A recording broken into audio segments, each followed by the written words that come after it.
Hi everyone, this is Priya. I'm going to show the basic dashboard which I have built using Excel. The data I used for building the dashboard is here, indicating different players with their batting average and dismissal numbers. This is the dashboard which I have built.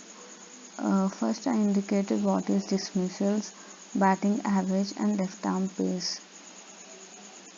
Here, this graph gives the batting average for the 5 different players, where the Virat Kohli stood out with highest batting average. This is the view for dismissal kinds for five of the players, and Kedar Jadhav is having the lowest dismissal number, while the Shikhar Dhawan is having the highest dismissal number.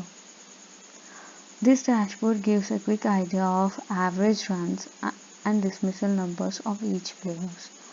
That's all about my basic dashboard. Thank you.